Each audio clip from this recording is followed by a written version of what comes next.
Hello everyone. तो आज हम देखेंगे पॉलिनॉमियल्स। ठीक है। पॉलिनॉमियल्स क्लास 10 का जो चैप्टर है पॉलिनॉमियल्स वो वाला। ठीक है, क्योंकि 9th और 10th के कॉन्सेप्ट्स अलग है, तो ये क्लास 10th जो पॉलिनॉमियल्स है उसका एक वीडियो है। ठीक है, तो स्टार्ट अगर करें हम तो पॉलिनॉमियल्स किसे कहते हैं सबसे पहले तो। ठीक है, पॉलिनॉमियल क्या होता है, या जिसको आप अ, हिंदी में बहुपद भी बोलते हो, तो पॉलिनॉमियल बहुपद ऐसा कोई भी नंबर या नंबर्स के साथ वेरिएबल। ठीक है, जैसे मैंने बोला 6x+4 = 0, ये एक पॉलिनॉमियल है। जस्ट अ सेकंड उसको। ठीक है, 2x² - 4x + 8 = 0 एक पॉलिनॉमियल है। ऐसे दो टर्म होता था बाइनॉमियल, एक टर्म होता था मोनोमियल, दो टर्म बाइनॉमियल। पॉलिनॉमियल मतलब एक से ज़्यादा टर्म्स। ठीक है, जो आपने 9th 10th में पढ़ा है, 8th क्लास में भी होगा। यही सब पॉलिनॉमियल्स, या फिर हिंदी में जिसको बहुपद भी बोलता है, तो यही सारा होता है। ठीक है, अब पॉलिनॉमियल्स में सबसे पहले क्या आता है, उसकी डिग्री। पॉलिनॉमियल का डिग्री, या फिर जो बहुपद हिंदी में इसको बोलते हैं बहुपद, उसकी घात। ठीक है, तो उसका मतलब क्या है? उसका मतलब है, जैसे मैंने आपको एक इक्वेशन दिया, 4x² - 8x + 7 = 0।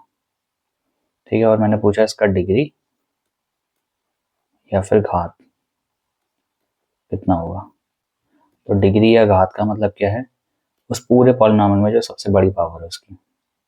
यहाँ देखोगे x⁻0, x है ही नहीं, यहाँ x⁻1, यहाँ x⁻2। तो सबसे बड़ी पावर होती है, इसको आप डिग्री या फिर घात बोलते हो। ठीक है, बहुत सिंपल सा कंसेप्ट है, ज़्यादा कुछ इसमें है नहीं। ठीक, जैसे एक और अगर एग्जांपल देखेंगे हम, u⁴ +4u² - 8u = 0। अब इसमें मैं पूछूं आपसे डिग्री या घात क्या होने वाला है, तो मैक्सिमम पावर मेरे को दिख रही है, u वेरिएबल है, उसका मैक्सिमम पावर 4 है, तो डिग्री यहाँ पे 4 हो जाएगी, घात यहाँ पे क्या हो जाएगी, 4 हो जाएगी। ठीक है, ये हो गया आपका डिग्री ऑफ पॉलिनॉमियल। जब ये डिग्री 1 होती है, यानी x की मैक्सिमम पावर 1 होगी, या x की जो घात हो गई 1 होगी, इसको आप क्या बोलते हो? इसको आप लीनियर पॉलिनॉमियल बोलते हो। 2 वाला जो होता है उसको आप क्या बोलते हो? क्वाड्रेटिक बोलते हो, है ना। 3 वाला होता है तो क्यूबिक बोलते हो। तो इस तरीके से आप डिफ्रेंशिएट कर सकते हो। ठीक है, डिग्री या घात के बेसिस पे। Moving on, zero of the polynomial क्या होता है? बहुपद का शून्य क्या होता है हिंदी में अगर बोलेंगे। शून्य का मतलब है, जैसे मैंने आपको एक इक्वेशन दिया, 4x + 9 = 0। ठीक है, इसका जीरो ऑफ द पॉलिनॉमियल या इसका शून्य क्या होगा, तो x पे वो वैल्यू रखनी है। ठीक है, x पे वो वैल्यू रखनी है जिसको सॉल्व करके पूरा का पूरा क्या हो जाए, जीरो बन जाए। वही उसका शून्य होगा या जीरो ऑफ द पॉलिनॉमियल होगा। ठीक है, x पे वो वैल्यू रखनी है जिसको सॉल्व करने के बाद ये पूरा का पूरा वैल्यू जीरो के बराबर हो जाए। क्या वैल्यू होगी निकालने के लिए, तो इक्वल टू जीरो रख के आप शिफ्ट कर दीजिए। यहाँ पे 9 प्लस उधर जाके माइनस हो जाएगा। ठीक है, इधर 4 मल्टीप्लाई हो रहा है, उधर जाके डिवाइड। x की वैल्यू आ गई -9/4, यानी x की वैल्यू अगर आप -9/4 रखते हो तो ये पूरा का पूरा इक्वेशन जीरो हो जाएगा। इसी को आप जीरो ऑफ द पॉलिनॉमियल बोलते हो, इसी को आप बहुपद का शून्य भी बोलते हो। ठीक है, जैसे 6x²। अच्छा, 6x² नहीं करते, 6x ही करते हैं फिलहाल, क्योंकि स्क्वायर वाले में फिर हमें मिड टर्म स्प्लिट करना पड़ेगा। ये है। अब अगर मेरे को x की वैल्यू वो निकालनी है कि पुट करने के बाद पूरा जीरो हो जाए, तो इक्वल टू जीरो रख दो, शिफ्टिंग कर दो, वो वैल्यू निकल जाएगी। +3 इधर -3 हो जाएगा, 6 यहाँ मल्टीप्लाई इधर जाके डिवाइड हो जाएगा। x की वैल्यू -1/2 पुट करेंगे यहाँ पे, ये पूरा का पूरा जीरो बन जाएगा। ठीक है, तो ये जो x की वैल्यू निकल के आई है ना, इसी को आप बोलते हो क्या, जीरो ऑफ द पॉलिनॉमियल या फिर बहुपद का शून्य। ठीक है, अब क्योंकि इसमें पावर मैक्सिमम 1 है, तो इसका एक ही शून्य होगा। पावर 2 होती, निकल के आएंगे शून्य। पावर 3 होगी, 3 शून्य निकल के आएंगे। ऐसे होता है। ठीक, नेक्स्ट, अब जो आप पढ़ोगे अगला टॉपिक जिस चैप्टर का है वो है ग्राफ। किस चीज का ग्राफ है ये एक क्वाड्रेटिक इक्वेशन का ग्राफ है। ठीक है, क्वाड्रेटिक इक्वेशन का ग्राफ है। क्वाड्रेटिक का मतलब जिसकी सबसे बड़ी पावर 2 है, यानी घात कितनी है उसकी, पॉलिनॉमियल की या बहुपद की 2 है, उसी को आप क्या बोलते हो, क्वाड्रेटिक। ठीक है, नॉर्मल जो ये वाली इक्वेशन होती है जैसे 4x plus 8 is equal to 0, इसका अगर मैं ग्राफ देखना चाहूँ तो इसका ग्राफ कैसे बनता है, इसका ग्राफ जो भी बनेगा एक सीधी लाइन बनेगी, ऐसे बन जाएगी, ऐसे बन जाएगी, ऐसे बन जाएगी, कैसा भी होगा वो एक सीधी लाइन होगी।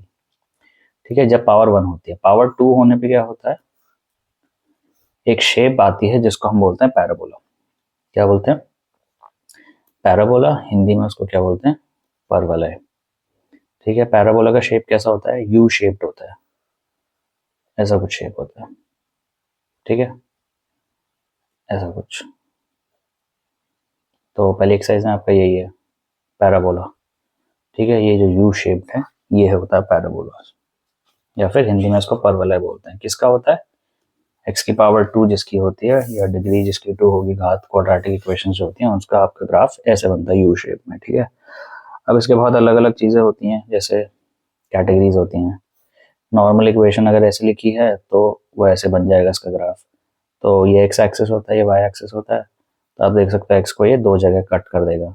ठीक है, क्योंकि पावर 2 है। ठीक है, तो हमने देखा था 2 आंसर आते हैं, 2 आंसर को क्या बोलते थे, शून्यक या 0। ये जहाँ पे कट कर रखा है ना, ये वही होंगे। यानी जैसे यहाँ पे सपोज एक्स को 2 पे और 4 पे कट कर दिया, इसका मतलब है 2 और 4 को यहाँ पुट करोगे ना तो इज इक्वल टू 0 हो जाएगा। ठीक है, ये एक्स एक्सिस को कहीं और नहीं काटता बल्कि इसके जीरोज या उसके शून्य पे ही काटता है। वो वैल्यू इधर पुट करो, पूरा का पूरा इक्वेशन 0 बन जाएगा। ये दोनों आंसर्स के नहीं है, बट मैं वैसे बता रहा हूँ कि जहाँ पे कट करेगा वही उस इक्वेशन के आंसर्स भी होते हैं। ठीक है, कभी आपने अगर एक पैराबोला कुछ ऐसा बनता हुआ आ रहा है, ऐसे बन जाएगा उल्टा यू, तो ये उल्टा यू क्यों बना, उल्टा यू सिर्फ इसलिए बना है क्योंकि ये जो एक्स स्क्वायर लिखा होगा ना, इसके आगे कहीं पे माइनस होगा। प्लस अगर एक्स स्क्वायर है तो ग्राफ ये होता है पैराबोला या परवलय, माइनस एक्स स्क्वायर है तो ग्राफ उल्टा हो जाता है। ठीक है, इस तरीके से कभी ऐसे कट कर जाएगा,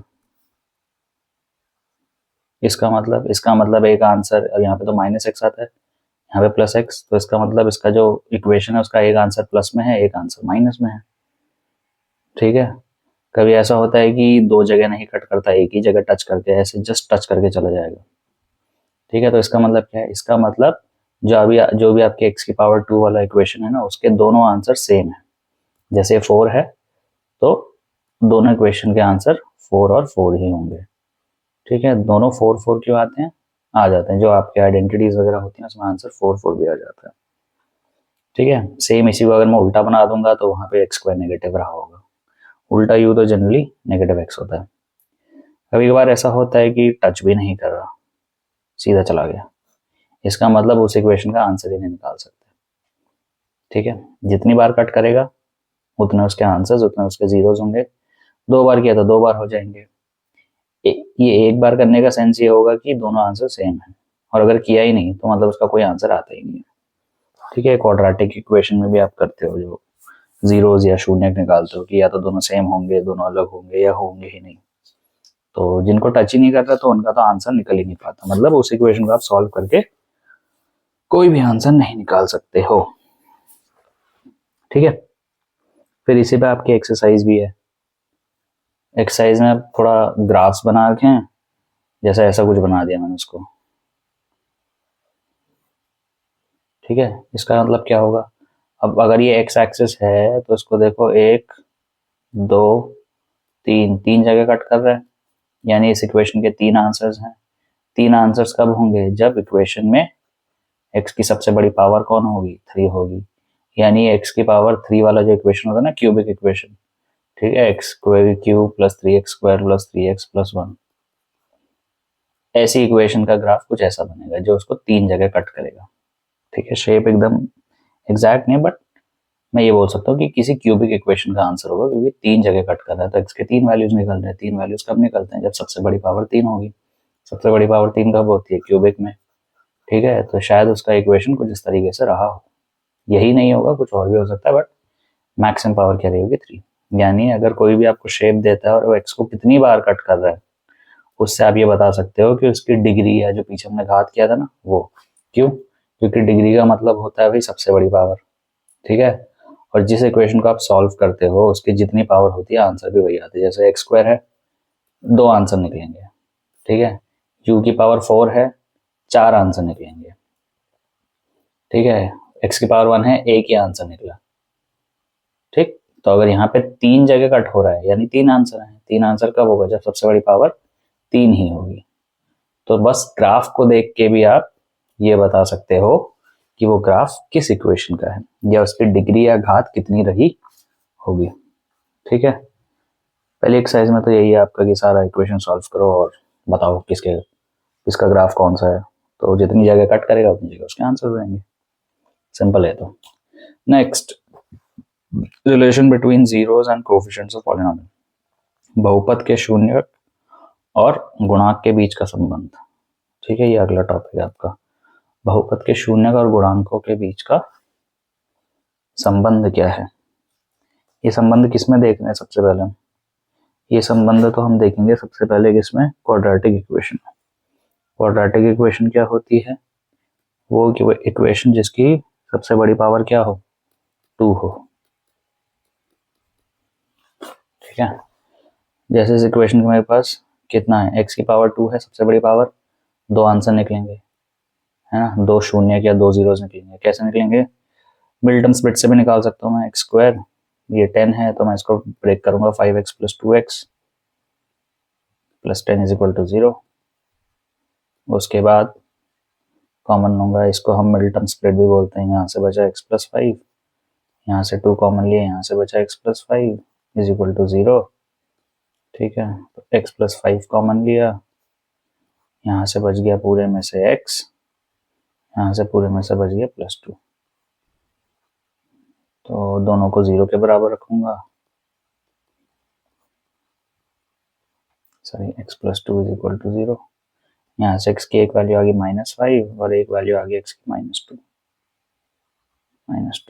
ठीक है। तो दोनों आंसर निकल गए x के। क्या क्या आंसर निकले x के? एक तो x की वैल्यू निकली है -5, दूसरे x की इक्वेशन आंसर निकला -2। ये हो गए हमारे 2 शून्य या फिर जीरोस। अब कोई भी आप क्वाड्रेटिक इक्वेशन लिखते हो या x की पावर 2 वाला इक्वेशन लिखते हो, ठीक है, उसका जनरल फॉर्म क्या होता है? ax square plus bx plus c is equal to 0, ठीक है। ये किसके बीच में कंपेयर है? गुणांक। गुणांक यानी कोफिशिएंट। कोफिशिएंट क्या होता है? यही एक्स स्क्वायर के साथ क्या नंबर है, एक्स के साथ क्या नंबर है, यही सारे कोफिशिएंट्स भी होते हैं। तो इनके बीच में रिलेशन है। जैसे इस इक्वेशन के मैंने 2 आंसर निकाल दिए और इसी इक्वेशन का ए, बी और सी कंपेयर करके निकालता हूँ। जैसे एक्स स्क्वायर के साथ ए है तो यहाँ पे एक्स स्क्वायर के साथ कौन सा नंबर दिख रहा है? कोई नहीं दिख रहा। तो ए की वैल्यू यहाँ से कितनी हो जाएगी? 1। कुछ नहीं है तो 1 रहा होगा। बी की वैल्यू कितनी हो जाएगी? बी एक्स के साथ है, यहाँ पे एक्स के साथ 7 है। सी की वैल्यू कितनी हो जाएगी? सी वो होता है जिसपे कोई भी वेरिएबल नहीं है। ये 10 पे कोई भी वेरिएबल नहीं है, सी की वैल्यू होगी 10, ठीक है। अब ये रूट्स, इनमें से एक को मैं अल्फा मान लेता हूँ, एक को बीटा। जरूरी नहीं है एम एन के पी, कोई भी वेरिएबल आप अज्यूम कर सकते थे, बट बुक में अल्फा बीटा दिया है तो अज्यूम करना इजी रहता है, ठीक है। तो दोनों जो जीरोस है उनको अल्फा बीटा ले लिया, ए बी सी निकाल लिया, ठीक है।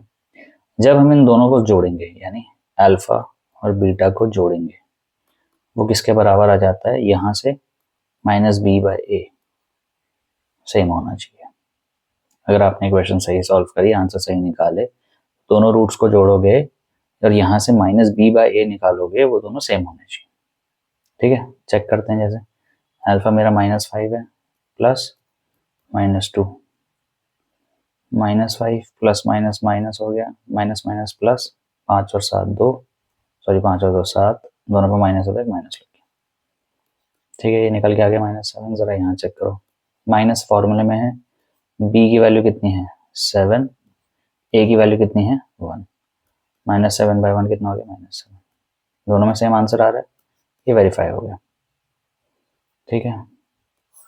एक तरीका है चेक करने का। दूसरा, अल्फा इंटू बीटा, यानी दोनों को जब मल्टीप्लाई करोगे जीरोस को, वो आएगा c/a, ठीक है। इन दोनों को मल्टीप्लाई करोगे और यहाँ से c/a निकालोगे, सेम आंसर आएगा।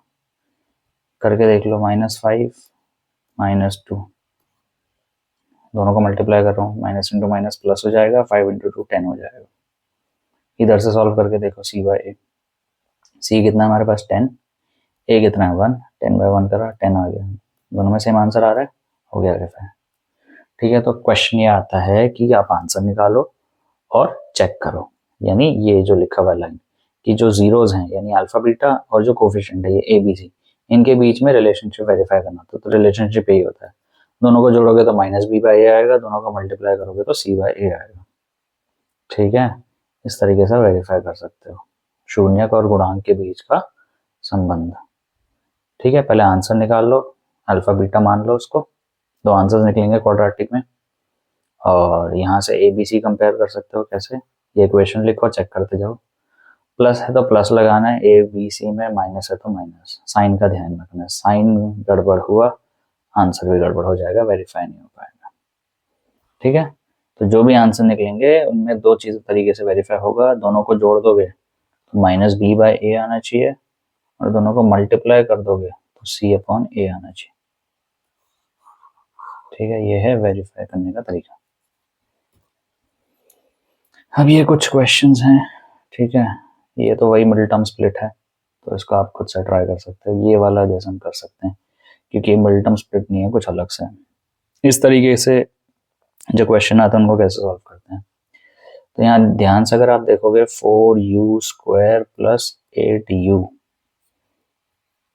ठीक है, इसको अगर मैं ध्यान से देखूं तो मेरे को दोनों में कुछ ना कुछ कॉमन दिख रहा है, कॉमन दिख रहा है, कॉमन दिख रहा है तो कॉमन ले लो, 4u कॉमन दिख रहा है, इस पूरे में से 4u गया, 4 बाहर चला गया, u² में से u बाहर चला गया तो u बचेगा, प्लस 8u में से 4u, u तो चला गया पूरा बाहर, 8 में से 4 गया है, 8 में से 4 गया तो कितना बचा, माइनस वाला नहीं, मल्टीप्लाई वाला, जैसे 4u से क्या मल्टीप्लाई करूंगा, 4u² बनाने के लिए u, 4u से क्या मल्टीप्लाई करोगे, 8u बन जाए, 2 मल्टीप्लाई करूंगा। ठीक है, बस अब जहाँ यहाँ पे जब आपके दो ब्रैकेट बन रहे थे, इक्वल टू 0 रख रहे थे, दो वैल्यू निकल रही थी, यहाँ पे आप इन दोनों का जो प्रोडक्ट बन रहा है इन दोनों को 0 के बराबर रख दो, तो यहाँ से आपके दो आंसर आ जाएंगे, या तो 4u बराबर 0 होगा या u+2 बराबर 0 होगा। ठीक है, यहाँ से आपकी वैल्यू आ रही है 0/4, यहाँ से u की वैल्यू आ गई -2, और u की वैल्यू 0/4 के लिए कितना हो जाएगा, 0 हो जाएगा, तो u की वैल्यू 0 भी आ गई, u की वैल्यू -2 आ गई, दो आंसर मिल गए, अल्फा बीटा। ठीक है, यही वाले क्वेश्चन होते हैं जो थोड़ा सा अलग होते हैं, ये तो मिडिल टर्म स्प्लिट वगैरह सब पढ़ाई होता है आपने, अगर तो ये हो जाते हैं, ये अगर आ गया तो या तो उनमें कॉमन होगा, ऐसे कॉमन ले लो, दोनों को 0 के बराबर रख लो, कॉमन नहीं होगा, जिसमें जैसे ये कॉमन नहीं है, इसको भी हम सॉल्व करेंगे, तो ये फिर आपका आइडेंटिटी से होगा। ठीक है, यहाँ से अगर मैं ए बी और सी कंपेयर करूँ तो यहाँ पे ए बी सी दो तीन चीज़ होती हैं, यहाँ दो हैं, तो एक ना एक चीज़ 0 होने वाली है, x² u² है, बिल्कुल है, उसके साथ कुछ दिख रहा है, नंबर दिख रहा है, 4 दिख रहा है, a तो 4 हो जाएगा, b जो भी वेरिएबल उसकी पावर 1 दिख रहा है, पावर 1 दिख रहा है, तो b की वैल्यू कितनी हो जाएगी, 8। अब इसके अलावा c ऐसा होता है जो नंबर होता है जिसपे कोई वेरिएबल नहीं है, यहाँ पे ऐसा कुछ दिख रहा है, नहीं दिख रहा है, यानी c हमारा इस केस में 0 होगा। ठीक है, ए बी सी भी पता चल गया, अल्फा बीटा भी निकल गए, बस अब वेरीफाई कर लो। वेरीफाई कैसे करते हैं, दोनों जब रूट्स को जोड़ोगे, ठीक है, और -b/a करोगे, वो सेम होना चाहिए, तो रूट्स क्या क्या मेरे पास, अल्फा 0 है प्लस बीटा -2 है, माइनस से मैं ब्रैकेट लगा रहा हूँ, प्लस माइनस -0 -2, यहाँ से आंसर आ गया -2, -b/a करके देख लो, फॉर्मूले में माइनस है, b की वैल्यू 8 है, a की वैल्यू 4 है, 8 4 से गया 2, -2 आ गया, दोनों वैल्यू सेम आ गया, वेरीफाई हो गया। अगला क्या होता है चेक करने का तरीका, दोनों का प्रोडक्ट, अल्फा बीटा करोगे तो c/a आना चाहिए, अल्फा कितना है 0, बीटा कितना है -2, 0 इंटू एनीथिंग 0, c कितना है यहाँ पे 0, a कितना है यहाँ पे 4, 0 को 4 से डिवाइड करो 0, दोनों रिलेशन वेरीफाई हो गए, बस यही करना है सवाल, ठीक है। नेक्स्ट कैटेगरी किसकी आती है, जिसमें कॉमन भी नहीं दिख रहा, यानी ये इक्वेशन टी स्क्वायर माइनस 15, इनको कैसे करेंगे, इनमें हम आइडेंटिटी लगाएंगे। टी स्क्वायर माइनस 15, आइडेंटिटी क्या लगाएंगे, स्क्वायर वाली, जैसे ए स्क्वायर, टी का स्क्वायर तो दिख रहा है, टी स्क्वायर माइनस, अब 15 किसका स्क्वायर होता है, 15 होता है रूट 15 का, क्यों भाई 16 किसका स्क्वायर होता है, रूट 16 का होगा, लेकिन रूट 16 का मेरे को आंसर मिल जाता है 4, तो मैं 16 को डायरेक्टली बोलता हूँ 4 का स्क्वायर रहा होगा, है ना। लेकिन यहाँ रूट 15 करने पे आंसर नहीं मिला, तो रूट 15 किसका स्क्वायर होगा, रूट 15 का ही होगा। यहाँ पे भी ऐसे रूट 16 का स्क्वायर होगा, बस ये रूट 16 में आपको आंसर मिल जाता है। जैसे रूट 25 करोगे तो आंसर मिल गया, कि आंसर आ गया 5, बट अगर रूट 26 करा तो आंसर नहीं मिला, यानी वो रूट 26 ही रह जाएगा, ठीक है। तो 15 किसका स्क्वायर होता है, रूट 15 का, बस इतना याद रखना है। अब एक आइडेंटिटी बन गई ए स्क्वायर माइनस बी स्क्वायर, जो अगेन दो ब्रैकेट्स बनाता है, ए प्लस बी इंटू ए माइनस बी, बस जहाँ क्वाड्रेटिक दिखे, पावर 2 दिखे, वहाँ तो ब्रैकेट बननी चाहिए 2, तो यहाँ से मेरे को दिख रहा है 2 नंबर का स्क्वायर माइनस हो रहा है, तो वो कैसे होगा, दोनों नंबर प्लस और दोनों नंबर माइनस, तो एक नंबर टी है, दूसरा रूट 15, एक ब्रैकेट इसका हो जाएगा, दूसरा माइनस का हो जाएगा, ठीक है। दो ब्रैकेट बन गए बस। अब दो आंसर निकालने के लिए इज इक्वल टू 0 रख दो, 0 रखा तो ये t प्लस रूट 15 भी 0 के बराबर हो गया, और t माइनस रूट 15 भी 0 के बराबर हो गया, तो यहाँ से t की वैल्यू आ रही है माइनस रूट 15, यहाँ से t की वैल्यू आ रही है प्लस रूट 15, दो वैल्यू निकल गई, ये हो गया हमारा अल्फा, ये हो गया हमारा बीटा, खत्म होगी बात। अब आते हैं हम पहले चेक करेंगे वे कोफिशिएंट्स क्या हैं, A X square plus B X plus C, तो टी स्क्वायर माइनस 15 दिख रहा है मेरे को, तो स्क्वायर वाला दिख रहा है, इसके आगे कोई नंबर नहीं है, तो ए तो 1 होगा, टी स्क्वायर के बाद टी दिखना चाहिए, टी वाला नहीं दिख रहा है कहीं पे, सीधा नंबर आ गया, यानी जो बी है वो कितना होगा 0, क्योंकि वो दिख ही नहीं रहा। बी किसके साथ होता है एक्स, यानी पावर 1, टी स्क्वायर है तो टी की पावर 1 के साथ जो नंबर होता है वो बी होता है, लेकिन वो दिख नहीं रहा तो बी 0 हो गया। सी कितना हुआ, बाकी जो नंबर बचा, अब माइनस है तो माइनस 15 साथ में लिखना है, ठीक है। आ गया, वेरीफाई कर लो alpha plus beta should be equal to minus B by A, अलग अलग निकालना है, माइनस अल्फा बीटा, एक है माइनस रूट 15, एक है plus root 15, minus root 15 plus root 15 कितना होता है 0, सेम चीज प्लस माइनस है 0। बी कितना है, माइनस का फॉर्मूला का माइनस 0 है, 0 अपॉन 1, एनीथिंग अपॉन 0, 0 को 1 से डिवाइड करोगे 0 का आगे माइनस लगाओ प्लस लगाओ 0 होगा, वेरीफाई हो गया। दूसरा अल्फा इंटू बीटा, ये किसके बराबर होता है सी बाई ए, अल्फा कितना है माइनस रूट 15, बीटा कितना है plus root 15, minus into plus तो माइनस हो जाएगा, root 15 into root 15, root 15 into root 15 का क्या मतलब है, रूट 15 का स्क्वायर, और रूट 15 का स्क्वायर क्या था 15 ही तो था, तो 15 आंसर आ जाएगा।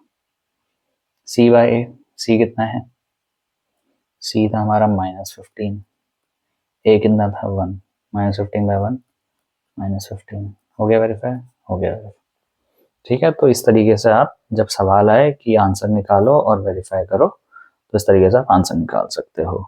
जनरल जो क्वेश्चंस होते हैं उसमें मिडिल टर्म स्प्लिट वगैरह होता है, उसका आंसर निकल जाता है, ठीक है। ऐसे ये दो थोड़ी अलग कैटेगरी है, जिसमें किसी में या तो कॉमन लेके करना होता है सॉल्व, दूसरा वाला आइडेंटिटी से, तो आइडेंटिटी वाला और कॉमन वाला हमने देख लिया, ठीक है।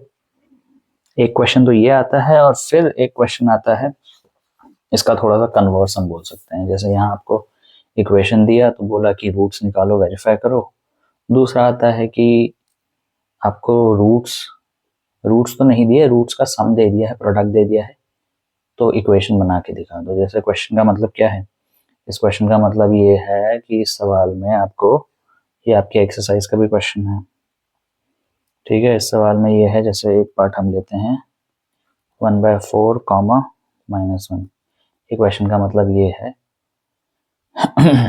कि ऐसा पॉलिनॉमियल बताओ, ठीक है, जिसके नंबर्स दिए हुए हैं, ठीक है, कौन कौन सी चीज़ें दी हुई हैं, उनका जो भी सम है, प्रोडक्ट है, जीरोस का दिया हुआ है। ये सम दे रखा है, ये प्रोडक्ट दिया है रिस्पेक्टिवली, ठीक है। इसको कंफ्यूज मत करना कि ये अल्फा और बीटा दिया है, अल्फा बीटा नहीं दिया है, अल्फा प्लस बीटा दिया है एक तो आपको, जो 1/4 है, और एक अल्फा इंटू बीटा दिया है जो कि आपका -1 है, ठीक है। ज़रूरी नहीं है सवाल यही लिखा हो, वो ये भी बोल सकता है कि आपके दोनों रूट सेम हैं, ठीक है। तो वहाँ से भी आप हालांकि अल्फा प्लस बीटा और अल्फा इंटू बीटा तो कर ही सकते हो, बट सवाल सही से पढ़ना कि दिया क्या है। तो यहाँ पे आपको रूट्स नहीं दिए या जीरोस नहीं दिए, जीरोस का सम और प्रोडक्ट दिया है, यानी ये चीज़ आपको दी हुई है। अब इससे मेरे को इक्वेशन बना के दिखाओ भाई।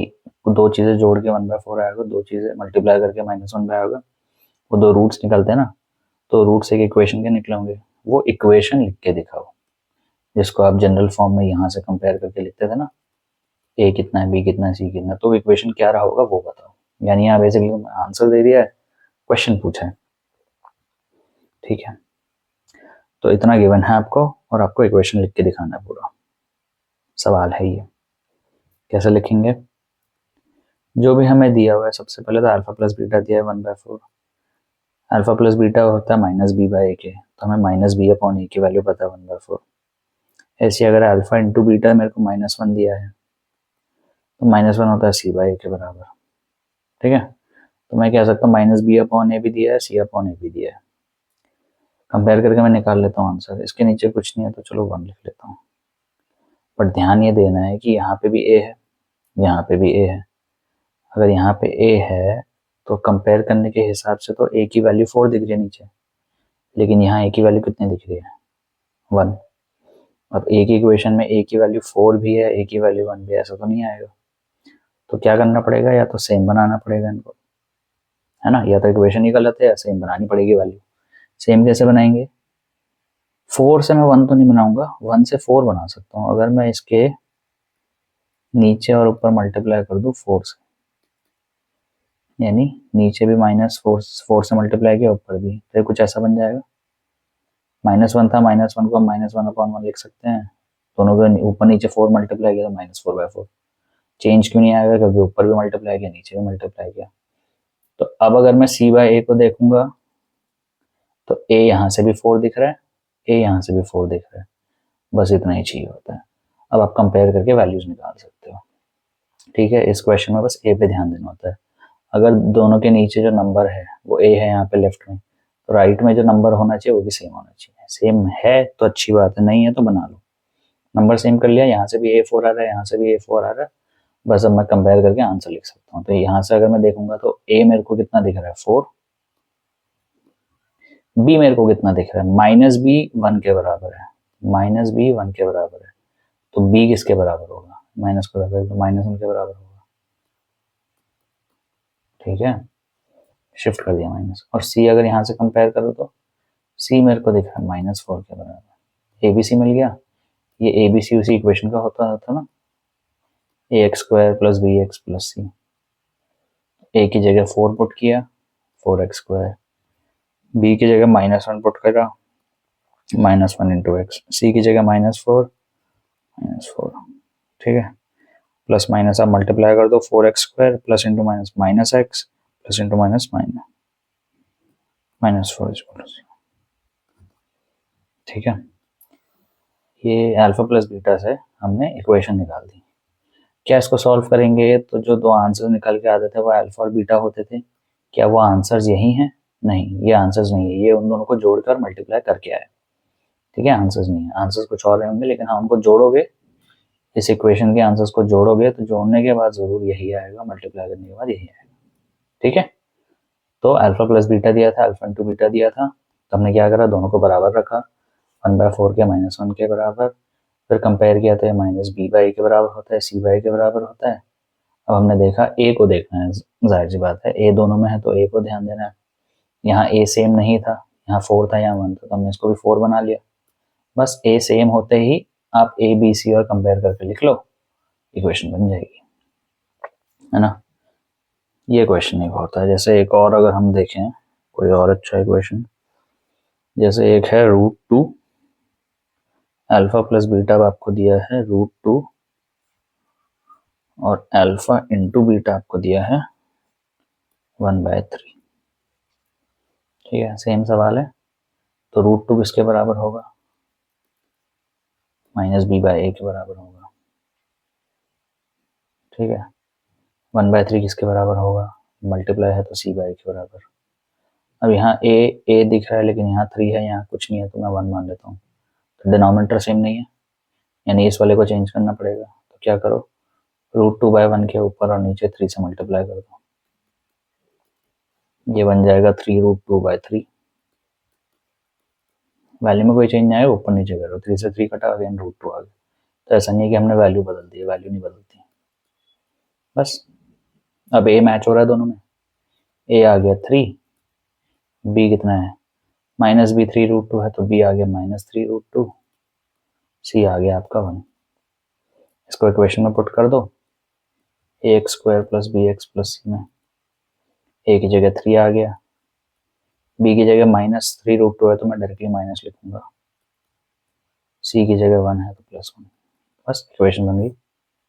दोनों को सॉल्व करोगे, 2 रूट्स आएंगे, दोनों को जोड़ोगे √2 आएगा, दोनों को मल्टीप्लाई करोगे 1/3 आएगा। है ना, बहुत सिंपल है सवाल, ज़्यादा टफ नहीं है, छोटा चैप्टर है, सिंपल भी है।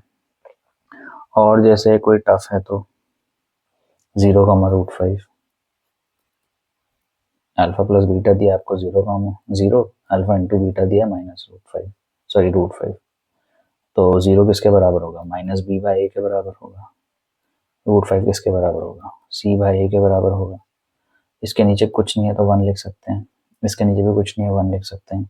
a ऑलरेडी सेम दिख रहा है मेरे को, बस कंपेयर करना है। a 1 है, b मेरा 0 है, फिर क्योंकि माइनस भी शिफ्ट करूंगा -0 0 हो जाता है। c कितना है?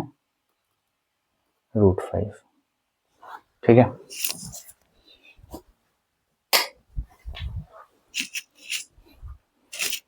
बस इक्वेशन लिख दीजिए। ax² 1 है तो x² ही हो जाएगा, b 0 है तो दिखेगा ही नहीं bx। अच्छा, इसको मैं अच्छे से लिख देता हूँ, ax² + bx + c = 0। a की जगह 1 है तो 1x² x² दिखेगा, bx दिखेगा नहीं क्योंकि b 0 है तो 0 × x 0, ये पूरा ही गायब हो जाएगा, बचा +c + √5, यानी इतनी सी इक्वेशन दिखेगी आपको, पूरी इक्वेशन दिखेगी भी नहीं। ठीक है, आसान था। बाकी जो वैल्यूज हैं 1, 1 -1/4/4 उनमें तो सेम ही है, तो वो बहुत सिंपल है। ये जो 3 पार्ट्स थे थोड़ा अच्छे क्वेश्चन थे, जैसे जिसमें डिनोमिनेटर सेम करना था 2 में, रूट वाला 0 वाला। ठीक है, इस तरीके से आप, पहला वाला पार्ट ये था कि आपको आंसर निकालना है, चेक करना है। दूसरे वाले में ऑलरेडी आपको सम और प्रोडक्ट दिया हुआ था। ठीक है, वहां से आपने इक्वेशन बनाई। ठीक है, बाकी क्यूबिक भी होता है वेरीफाई करने के लिए, क्यूबिक भी अगर जान ही लो, फिर क्यूबिक भी क्या होता है। अगर कोई ऐसी इक्वेशन है जिसमें डिग्री 3 है, यानी मैक्सिमम पावर 3 है, ax³ + bx² + cx + d = 0। ये सॉल्व करने के लिए तो वैसे नहीं आता है, ठीक है, तो बट फिर भी हम जान लेते हैं कि होता कैसे है। ऐसा नहीं आएगा सॉल्व करने के लिए, बस वेरीफाई करने के लिए आ जाएगा, ये वेरीफाई कर दो। और सॉल्व आपको रूट्स भी दे ही देगा वो जनरली, जहाँ तक है। ठीक है, क्यूबिक वैसे आता तो नहीं है, बट देख लेते हैं बस क्या है।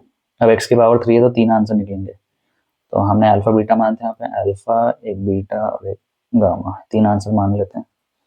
ठीक है, तो जब तीनों को जोड़ेंगे, अल्फा + बीटा + गामा, तब तो वही है, सम वहाँ पे -b/a था, यहाँ पे भी -b/a था। जब दोनों को मल्टीप्लाई करेंगे, तीनों को, sorry, alpha into beta into gamma, तो वहाँ पे क्या था? वहाँ पे था कि जिस पे वेरिएबल नहीं है, जो वहाँ पे c था, c के बराबर c/a। यहाँ पे वेरिएबल किस पे नहीं है? d पे नहीं है, तो d/a, और एक माइनस एक्स्ट्रा आ जाएगा। तीसरा क्या होता है, अब ये c/a कैसे होगा? c/a भी वेरीफाई होगा, बस ये है alpha into beta, beta into gamma, gamma into alpha, ठीक है। माइनस बी बाय सम ही है, और ये रूट्स आपको देगा, ऐसे नहीं कि इस इक्वेशन दे देगा फिर रूट्स निकालो। वेरीफाई करने के लिए बोलेगा तो ए बी सी डी तो यही है, और अल्फा बीटा गामा आपको देगा, 3 रूट्स निकाल के देगा, तो आपको बस वैल्यू पुट करके चेक करना है, ठीक है। तीनों को जोड़ोगे तो यहाँ पे माइनस बी बाय स्क्वायर वाले में वही था, क्यूब वाले में वही है। तीनों को मल्टीप्लाई करोगे तो अब थोड़ा सा चेंज ये है कि बस जिस पे वेरिएबल नहीं था वहां पे सी था, यहाँ पे अब डी आ गया, तो डी बाय ए और एक माइनस लग जाएगा। एक तीसरा आता है, यहाँ पे आप सम भी करो प्रोडक्ट भी, यानी हर एक रूट को आपस में multiply, alpha into beta, beta into gamma, gamma into alpha, और फिर ऐड भी कर रहे हो, वो होगा सी बाय, ठीक है। पूछता तो नहीं है बट देख लिया मैं, ठीक है। इसमें ऐसे सॉल्व वॉल्व कुछ नहीं करना पड़ेगा, सीधा यहाँ आंसर्स दिए होंगे, वैल्यू पुट करो, चेक करो कि सॉल्व कर पाएगा या नहीं कर पाएगा, ठीक है। तो ये था कंप्लीट पॉलिनोमियल्स क्लास 10th के लिए। आई होप आपको समझ में आया हो, ठीक है। Thank you.